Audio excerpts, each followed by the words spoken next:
दोस्तों, डैंड्रफ या बालों में रूसी एक ऐसी समस्या है जिससे काफ़ी लोग परेशान रहते हैं। यह एक ऐसी समस्या है जो बार बार हो जाती है। सामान्य तौर पे ये जो डैंड्रफ है सभी लोगों में प्राकृतिक रूप से पाया जाता है, लेकिन कुछ लोगों में ये इतना ज़्यादा हो जाता है कि उनका घर से बाहर निकलना भी मुश्किल हो जाता है। ऐसे तो यह एक सामान्य समस्या है, लेकिन इसकी वजह से लोगों को काफ़ी ज़्यादा शर्मिंदगी झेलनी पड़ती है। तब न जाने वो लोग कितने प्रकार के शैम्पू, कितने प्रकार के तेल का यूज करने लगते हैं, लेकिन फिर भी ये समस्या ठीक नहीं होती है। इसीलिए दोस्तों, अगर आप डैंड्रफ के बारे में डिटेल जानकारी चाहते हैं, जैसे डैंड्रफ कैसे होता है, क्यों होता है, इसके ट्रीटमेंट क्या है, कौन कौन सी ऐसी मेडिसिन इसके अंदर यूज की जाती है जिसकी वजह से ये जो डैंड्रफ की समस्या है उससे मुक्ति पाई जा सके, तो इस वीडियो को आप लास्ट तक जरूर देखें। हेलो नमस्कार, मैं आशीष आपका स्वागत करता हूँ आपके अपने YouTube चैनल हेल्थ फ्लक्स में। जैसे कि आप जानते हैं कि चैनल एक स्वास्थ्य से संबंधित चैनल है। इसके अंदर आप लोगों को स्वास्थ्य से संबंधित सारी जानकारियाँ दी जाती हैं, जैसे कि आपको कौन सी मेडिसिन खानी है, उसके क्या इफेक्ट है, क्या साइड इफेक्ट है, इसके बारे में बताया जाता है। कुछ ऐसे इन्वेस्टिगेशंस के बारे में बताया जाता है जिसको अगर आप करवाते हैं तो आप अपने बीमारियों के ग्रेड के बारे में जान सकते हैं, तथा कुछ ऐसे लाइफस्टाइल चेंजेस के बारे में भी बताया जाता है जिसको अपनाकर आप अपने लाइफ को और भी बेहतर बना सकते हैं।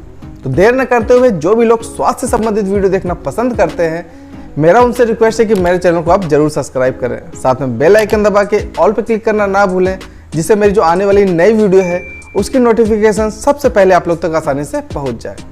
देर न करते हुए आते हैं टॉपिक पर। आइए दोस्तों, सबसे पहले ध्यान देते हैं इसके कारणों के ऊपर। दोस्तों, डैंड्रफ होने के पीछे फंगस होते हैं, के कारण बालों में यानी कि स्कैल्प में रूसी होती है। अगला कारण आता है स्ट्रेस। अगर आपके लाइफ में ज्यादा स्ट्रेस है या आपको कोई ऐसी बीमारी हो गई हो जिसकी वजह से आपका जो रोग प्रतिरोधक क्षमता है वो काफी कम हो गया हो, जैसे कि कैंसर, एड्स, या आपका कोई ऑर्गन ट्रांसप्लांट हुआ हो जिसके अंदर कुछ ऐसी मेडिसिन दी जाती है जिसकी वजह से आपका ये जो इम्यून सिस्टम है यानी कि जो रोग प्रतिरोधक क्षमता होती है उसे कम कर दिया जाता है, और ऐसी कंडीशन फंगस के लिए अनुकूल होती है और फंगस का संक्रमण आसानी से हो जाता है, जिसकी वजह से आपके स्कैल्प पर रूसी होने लगती है। अगर आप काफी अंतराल के बाद बालों में शैम्पू करते हैं या कई दिनों तक आप नहाते नहीं हैं तो भी डैंड्रफ हो सकता है। यह डैंड्रफ होने का सबसे कॉमन कारण होता है, क्योंकि यह फंगस हमारे स्कैल्प तथा बालों का जो तेल होता है उसे सोख लेती है और उसी समय हमारे स्कैल्प तथा बालों पर अपना वेस्ट प्रोडक्ट छोड़ देती है। इसे ओलिक एसिड कहते हैं, जिसके कारण हमारे स्कैल्प पर खुजली होने लगती है। स्कैल्प की स्किन ड्राई होने की वजह से छोटी छोटी पपड़ियों में टूटने लगती है और डैंड्रफ के रूप में बालों में दिखने लगती है। दोस्तों, स्कैल्प के ऊपर इन्हीं पपड़ियों के फ्लैक्स को ही डैंड्रफ या रूसी कहा जाता है। सबके अलावा डैंड्रफ होने के कई अन्य कारण भी होते हैं। अगर आपका स्कैल्प हेयर प्रोडक्ट यूज करने के बाद सेंसिटिव हो गया है तो ऐसी कंडीशन में आपको कॉन्टैक्ट डर्मेटाइटिस भी हो सकता है। इसके साथ साथ दूसरी अन्य स्किन की बीमारी जैसे एक्जिमा, सोराइसिस से भी डैंड्रफ हो सकता है। दोस्तों, डैंड्रफ किसी भी उम्र में किसी को भी हो सकता है, लेकिन दोस्तों कुछ लोगों में डैंड्रफ होने का जो रिस्क होता है वो काफी ज्यादा होता है। आइए जानते हैं वो लोग कौन होते हैं। प्यूबर्टी के बाद लोगों में काफी ज्यादा डैंड्रफ देखा गया है, और जो मेल्स होते हैं उनमें भी ज्यादातर डैंड्रफ पाया जाता है। एक बीमारी होती है जिसे कहते हैं पार्किंसन, उनमें भी डैंड्रफ होने का जो रिस्क होता है वो काफी ज्यादा होता है। दोस्तों, डैंड्रफ केवल हमारे बालों पर, हमारे सर पे ही नहीं होता, बल्कि ये हमारे अंडर आर्म्स, हमारे दाढ़ी, हमारे मूंछों के ऊपर, हमारी जो आईब्रोज होती हैं उनमें भी डैंड्रफ हो सकता है। आइए दोस्तों, अब समझते हैं कि डैंड्रफ का ट्रीटमेंट कैसे करना चाहिए। सबसे पहले बात करते हैं डैंड्रफ के शैम्पू के बारे में। दोस्तों, कीटोकोनाजोल 2% का जो शैम्पू आता है उसका इस्तेमाल आपको करना चाहिए। अब समझते हैं कि इसका यूज आपको कैसे करना चाहिए। दोस्तों, सबसे पहले आपको अपने सर को भिगो लेना चाहिए। उसके बाद ये जो शैम्पू है उसको अप्लाई कर देना चाहिए। 5-7 मिनट तक इसको हल्के हल्के हाथों से मसाज करना चाहिए। इसके बाद आपको नॉर्मल पानी से अपने सर को धो लेना चाहिए।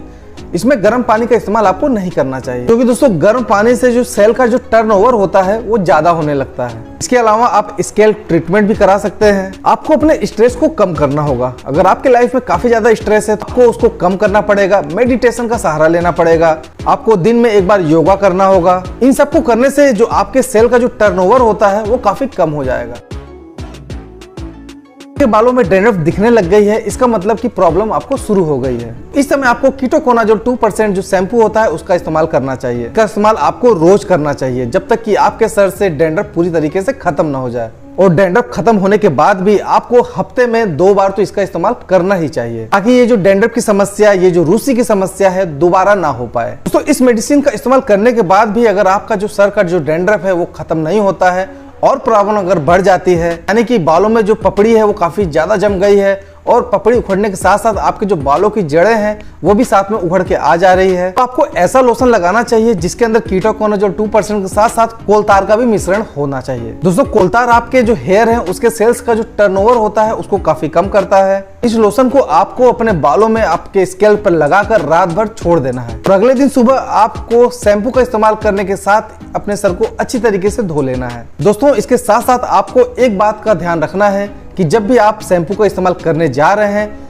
उससे पहले अपने सर में कंघी जरूर कर लें, जिसकी वजह से ये जो फंगस होता है वो अपनी जगह से हट जाएगा और सर से बाहर निकलने में इसको आसानी हो जाएगी। दोस्तों, अगर आपको डैंड्रफ की समस्या हुई है तो ऐसे समय आप लोगों को सर में तेल नहीं लगाना चाहिए, क्योंकि ये जो तेल होता है, ये जो ऑयल होता है वो फंगस के लिए खाने का काम करता है। इसके अलावा कुछ ऐसे मेडिसिन और आते हैं, कुछ ऐसे शैम्पू और आते हैं जिसके अंदर पायरेथियोन जिंक का मिश्रण होता है और सैलिसिलिक एसिड का भी मिश्रण होता है। तो इन मेडिसिन का इस्तेमाल आपको अपने डर्मेटोलॉजिस्ट के सलाह पर ही करना चाहिए। दोस्तों, लास्ट में मैं आप लोगों को एक चीज बताना चाहता हूं कि ये जो मैं वीडियो बनाता हूं ये सिर्फ मैं आप लोगों को जानकारी के लिए बताता हूं।